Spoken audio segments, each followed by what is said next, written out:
এখন আর এসব চিন্তা করে কি হবে, যেটা ঘটার সেটা তো ঘটেই গেছে। এখন কিভাবে আপনার ছেলেরে সেভ করা যায় সেই পরিকল্পনাটা করা উচিত আর কি। খুব ভালো কথা কইছে, বাসাইতে তোর বই চেয়ারম্যান বংশের কুলাঙ্গার না, নইলে কুলাঙ্গার বলে চেয়ারম্যান বংশে কি কিছু থাকবো? হ্যাঁ, তাই না? এই চুপ করো, যাও ঘরে যাও, ঘরে যাই চুপচাপ বসে থাকো, যাও, যেতে কইতেছি না। আমি কই কি, আমার শ্বশুরবাড়ির লোকজনের ফোন দিয়া যদি এটা কন যায় যে আমরা একটা খারাপ মহিলার খপ্পরে পড়ছি, তাইলে কেমন হয়? বলতেছি না, দেখো না কি করতেছি, হারামজাদা। দুলাল, তুমি তাহলে যাও, এটা করো, কাজটা করো, সবার মুখটা বন্ধ করো তুমি। আপনি একদম নিশ্চিন্ত থাকুন, নো চিন্তা টু ফুর্তি, আমি তো আছি দুলাল। যাও, যাও, যাও।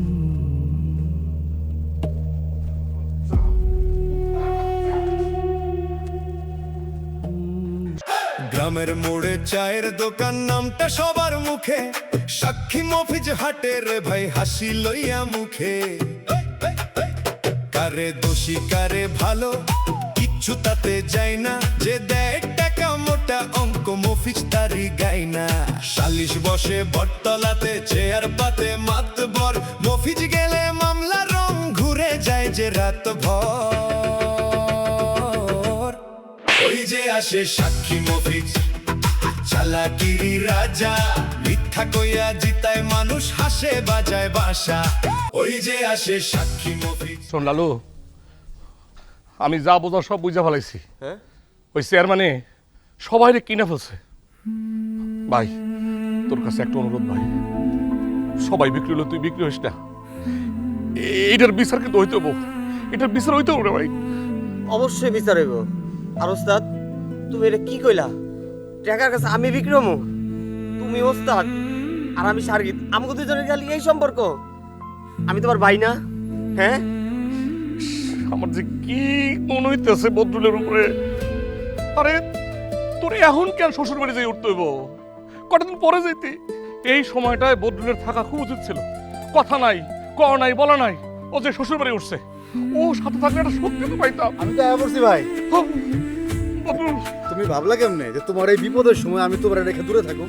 তুই আইসোস না ভাই, তুই আইসোস, আমি শক্তি পাইলাম রে ভাই।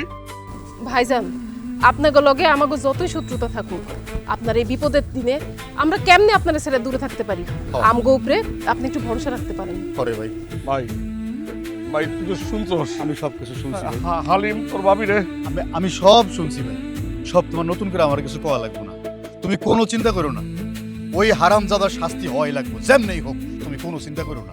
যত টাকা লাগে আমি দেবো, দরকার হলে ভিটা বাড়ি সব বেচা ফেলাবো, তারপরও ভাবির ইজ্জতের সাথে কোনো আপোষ নাই।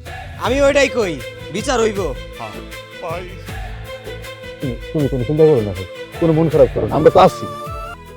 শোনো মিয়ারা, ধরা পড়ার আগে সে পতিতা ছিল, যখন সে কট খেয়েছে, আমি ধরা পড়েছে, তখন সে হয়েছে সতী সাবিত্রী, হোলি ফিগার। তোমরা একটা দিন চিন্তা করে দেখো, যে মানে মফিজের বাড়ি থেকে জুলেখার বাড়ির ডিস্টেন্স কতটা, মানে দূরত্ব কতখানি। স্বামী নেই বাড়িতে, স্বামী ছাড়া সে এই বাড়িতে আছে, কিন্তু বাপের বাড়ি তো কাছে ছিল, সেটা যেতে পারতো। একদম ঠিক কথা কইছেন আপনি। এখন দেখো হালিমকে নিয়ে মানে কিরকম একটা সিচুয়েশন হয়েছে। সে ছিল তার খালার বাড়িতে, আর কদিন পর তার বিয়ে, এই সময় এরকম একটা কাজ এই ছেলেকে মানা যায়? ভাই, একদম ঠিক কথাটা কইছেন আপনি। যা হোক, এখন তোমরা যাও, বিষয়টা তোমরা ভাবো, তোমাদের একটা দায়িত্ব আছে, মানে এলাকার মানুষদেরকে তোমরা কি বলবা না বলবা, এলাকায় এই সমস্ত অন্যায় তো আর টলারেট করা যাবে না, ঠিক আছে? না না না, যাক, ধরো আমি এখানে তোমাদেরকে দিয়ে দিলাম, যাও তোমরা চাটা খাও, যেখানে যা কিছু করা লাগে করো। ঠিক আছে ভাই, এই চল, আমার যাও। নাম তো বলে দিতেছি, আয় আয়। ভাইজান, তুমি জুলেখার নামে উল্টাপাল্টা কথা ছড়াইতেছো কেন? এটা তো কি কথা আসি, আমি কেন উল্টা পাল্টা কথা ছড়াবো? মানে যেটা অ্যাকচুয়ালি ঘটেছে আমি তো সেই ব্যাপারে টকিং করতেছি। আচ্ছা, এখন একটা কথা কত, আজকে জুলেখার সাথে যে ঘটনাটা হয়েছে ওই ঘটনা যদি আমার সাথে হইতো তাও কি তুমি এমনি কথা ছড়াই বেড়াইতা? আমার তো মনে হয় তুমি কথা ছড়াইতা। যা যা ঘরে যা। কেন ঘরে যাবো কেন? ঘরে যাবো কেন? বেশি বুদ্ধিজীবী হয়ে গেছো না, আমার সামনে কথা বলতেছো। আমি বুঝবো কোথায় কি বলতে হবে না করতে হবে। হ্যাঁ, কি বুঝবা তুমি? দেখতেছি না তুমি কি বুঝবা? ওইটা পাল্টা যা খুশি তাই ছড়াই বেড়াইতেছো। আসি, আমি কিন্তু সাবধান করতেছি ভাইয়া। আসি ঘরে যা কইতেছি। জোলেখারে নিয়া আমার সামনে ফিরিস্তে গাইসটা। আমি চিনি জোলেখাকে। জোলেখা একটা খারাপ মাইয়া, বেশ্যা। ভাইজান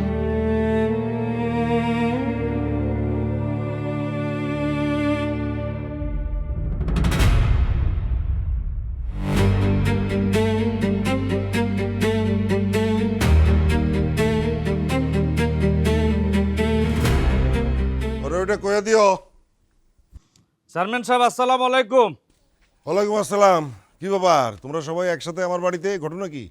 চেয়ারম্যান সাহেব, নাথিং ঘটনা। আমরা আসছি আসলে ওই আমার সালিশের ডেটটা আপনাকে জানাই দিতে।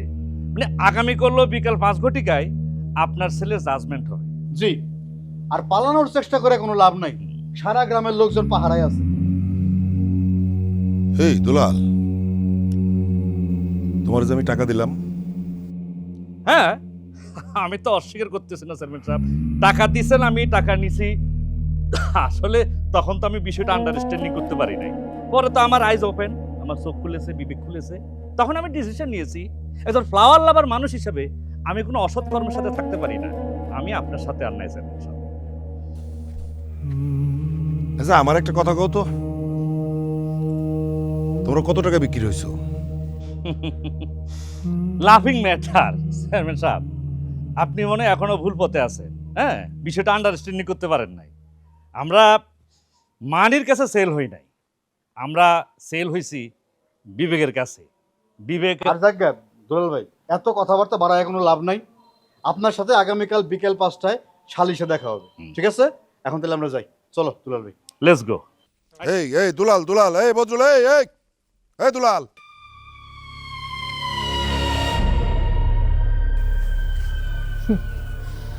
দেখছেন তো সবাই কিরম আপনার বিরুদ্ধে চলে গেছে গা। কখন যে জ্বর উঠবো নিজেও বুঝতে পারবো না। আরে থামো তো, বাদ দাও। অত সোজা না, এত সহজ আমি হার মানবো না। আমার পোলার কিচ্ছু হইব না। আমার পোলার গায়ে একটা টোকাও কেউ দিতে পারবো না। যাও ভিতরে যাও।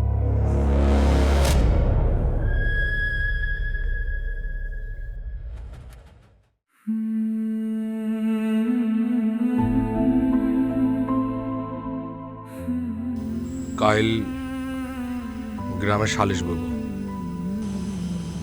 সালিশে কি হইব? হালিমের বিচার হইব। তারপর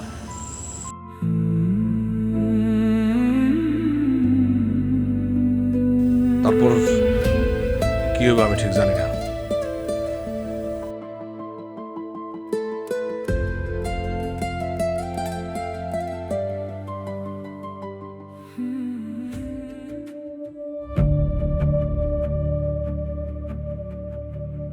কি কি ব্যাপার এত রাইতে আপনি আমাদের বাড়িতে? ওই কালকে তো সালিশ, এই সালিশ টালিশের কি দরকার? শোনো, আমি তোমার লগে একটু আলাদা কথা কইতে চাই। আসো। আপনার লগে আমাকে কোনো কথা থাকতে পারে না।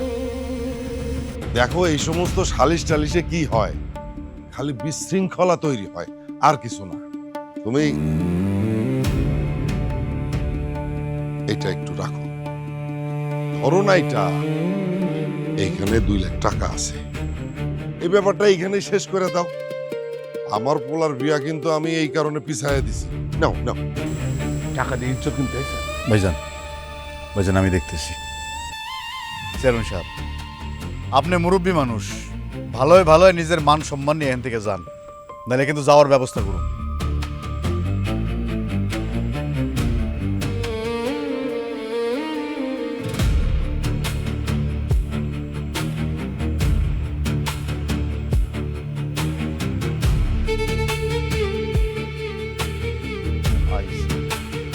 টাকা দিতে এখানে হাজরানে মজলিস উপস্থিত আছে।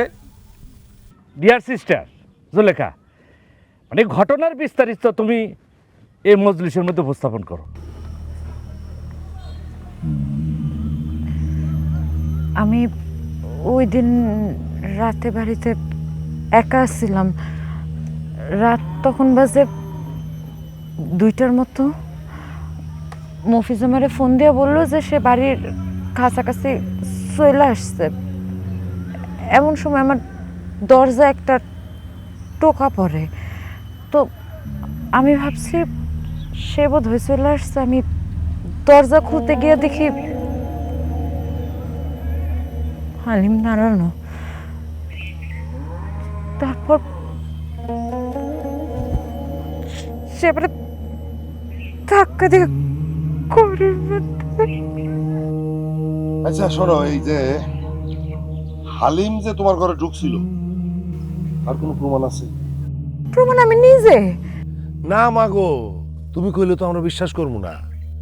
হালিমের জায়গায় আর একজনের নাম কইলেই কি সে তোমার ঘরে ঢুকছে? এই রশিদ, এই একটা ধর্ষিত মেয়ের গলার স্বর শুনলিতে বোঝা যায় সে ধর্ষিত। আর তুই এত বড় বিচারক, তুই এটা বুঝতে পারতেছিস না? আচ্ছা, কেউ কি বলতে পারবা যে এই ঘটনাটা যে সে বলছে সেটা সত্য কিনা? কোনো সাক্ষী প্রমাণ আছে? এই বদরুল, কি তুমি কও, তুমি কিছু কও। না, আমি তো আর নিজের চোখে দেখি নাই, তখন আমি বাড়িতে ছিলাম না, শ্বশুর বাড়ি গেছিলাম। তবে ভাবি যেহেতু বলছে তার মানে বিষয়টা সত্য। হ্যাঁ, সাক্ষী লাগবো আমার, সাক্ষী লাগবো, সাক্ষী সাক্ষী সাক্ষী আছে চেয়ারম্যান সাহেব, সাক্ষী আছে। কে সাক্ষী? আমি সাক্ষী, আমি দিব সাক্ষী। হ্যাঁ লালু, ক পরিষ্কারভাবে কয়ে দে সব। হ্যাঁ লালু, ক ভাই ক, তুই যা দেখছো, তুই নিজের চোখে যা দেখছো সব ক। হ্যাঁ ওস্তাদ, আমি আজ সত্যটাই কমু। আপনারা শোনেন চেয়ারম্যান সাহেব, আমি আজ মেলা বছর ধরে মফিজ ভাইয়ের লগে আছি। হ্যাঁ লগে একসাথেই কাজ করে খাই। মফিজ ভাই যখন ঢাকা শহরে যায় তখন আমার একটা ছোট্ট দায়িত্ব দেওয়া যায়, তোর ভাবির দেখে শুনে রাখবি, মাঝে মাঝে বাজার সদাই লাগলে এগুলি একটু আগায় দিবি। আমি সেদিনকার রাইতে গেছিলাম যাত্রা দেখতে। যাত্রা শেষ হইতে মেলা রাইতে হয়ে গেছে। যাত্রা শেষ করে ভাবিগো বাড়ির সামনে দিয়ে যাইতেছিলাম, হঠাৎ করে আমার নজর গেল বাড়ির দিকে। আর হ্যাঁ বাড়ির দিকে আমি যা দেখলাম ওটা আমি আমার এই দুই চোখে আমি বিশ্বাস করাইতে পারতেছি না। চেয়ারম্যান সাহেব, আমি দেখি ভাবির রুমে অন্য একটা বেড়া মানুষ নিয়ে হ্যাঁ হস্টি নষ্টি করতেছে। হ্যাঁ চেয়ারম্যান সাহেব, আমার কাছে যা দেহা মনে হয়েছে হেরা দুইজন পরকিয়া করে। আমি আমার দুই চোখে বিশ্বাস করাইতে পারি নাই। আমি কি দেখতাছি, যেই ভাবিরে আমি আমার মার মতো দেখছি ওই ভাবি এডি করে। আমি এটা মানতে পারি নাই। আমি সাথে সাথে ওখান থেকে আমি সরে গেছি। এই লালু, এই তুই সব কি করতেছিস? কি করতেছিস তুই? তুই না আমার ভাই। কে ভাইজান, যা সত্য আমি তাই কইছি, সত্য কোনোদিন চাপা থাকে না। এত বড় মিশা কথা কইস না তুই লালু, এত বড় মিশা কথা কইস না। যেই ভাবি তোরে এত আদর যত্ন করলো, তুই যে ভাবির হাতের রান্না খাইলি, তুই সেই ভাবির নামে মিথ্যা সাক্ষী দিতেছস। এত বড় বেইমানি তুই করতে পারলি? আচ্ছা থামো থামো থামো, আমরা বুঝে গেছি নাকি? যা বোঝার বুঝে গেছি। এই যে সাজানো নাটক, আসলে তো কোনো ঘটনাই ঘটে নাই, কিছুই হয় নাই। হ্যাঁ হয়েছে, কিছু একটা তো হয়েছে। কি হয়েছে? অন্য কারো লাগে ওর বউ ফষ্টি নষ্টি করছে, ধরা পড়ছে। এখন প্রথম নামটা বেড়ায় গেছে হালিমের, আমার পোলার। এই তো হয়েছে না? বোঝা গেছে, প্রমাণ হয়েছে তো। কি হয়েছে না হয়েছে বোঝাই গেছে, ধর্ষণই হয় নাই ওইখানে কোনো। চলো চলো, এই হালিম লেটস গো।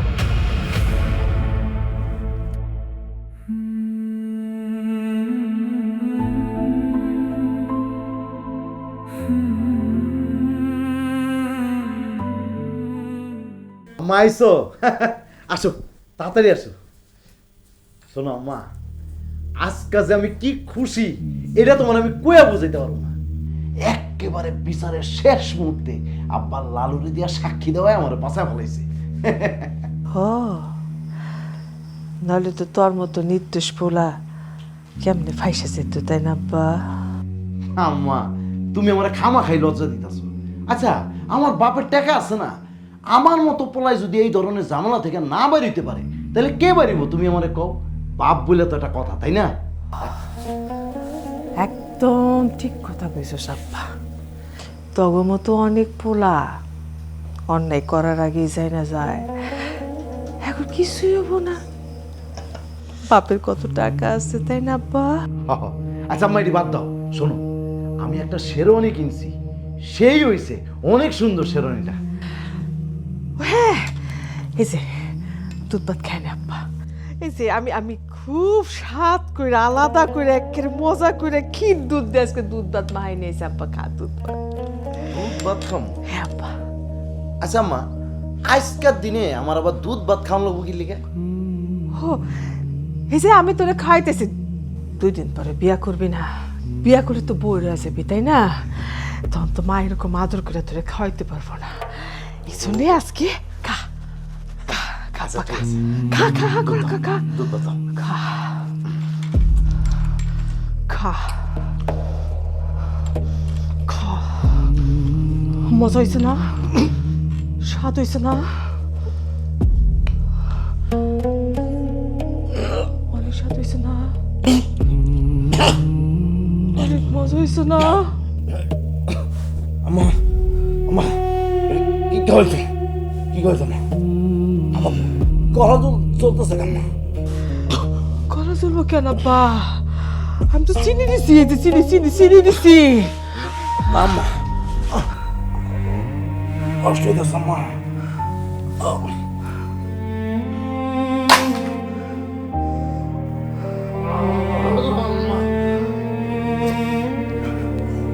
বিষ খাইছি তোর আমি, বিষ খাইছি তোর আমি, বুঝছস? একটা মাইয়ার পেট থেকে বাইরে থেকে আর মাইয়া করে সম্মান নষ্ট করস, তোর মতো নর বিশ্বাসের পয়সা থাকার কোনো অধিকার নেই। আমি তোর জন্ম দিচ্ছি, আমি তোর শেষ করলাম।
কি হলো জুলেখা, তুমি খারাই গেলা কেন? আমরা কই যাবো? জানি না,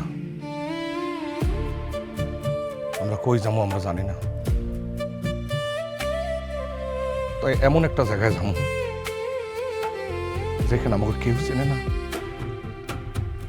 যেখানে কেউ আমাকে অপমান করতে পারবো না, তেমন একটা জায়গায় আমরা চলে যাবো যে ঠিকানা কেউ কোনোদিন পাইব না। এত অপমান জুলেখা, এত অপমান সহ্য করা যায়? আমরা কেন যাবো? আমরা কি অন্যায় করছি? আমরা তো কোনো অন্যায় করিনি। গ্রামের একটা মানুষ তার নিজের পোলারে বাঁচানোর জন্য মিথ্যা সাক্ষী হয় না 10টা মানুষের সামনে, আমার অপরাধী প্রমাণ করলে আমি ওই অপরাধী হয়ে গেলাম।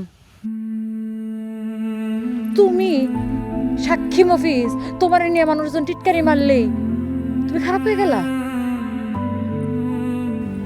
দেশে কি আইন কানুন কিছু নাই? আছে তো। আমি ঠিকানাহীন কোনো জায়গায় যাবো না, আমি আইনের কাছে যাবো। আমার অধিকার আমি বুঝছো নিব। চলো আমার লোকে।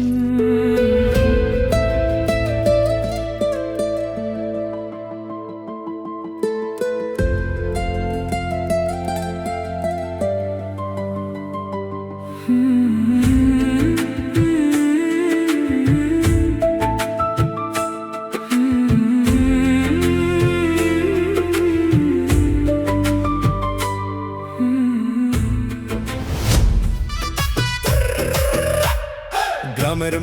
চায়ের দোকান নামটা সবার মুখে, সাক্ষী মফিজ হাটে রে ভাই হাসি লইয়া মুখে।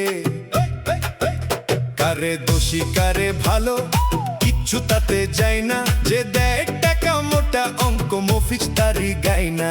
সালিশ বসে বটতলাতে চেয়ার পাতে মাতবর, মফিজ গেলে মামলা রং ঘুরে যায় যে রাত ভর।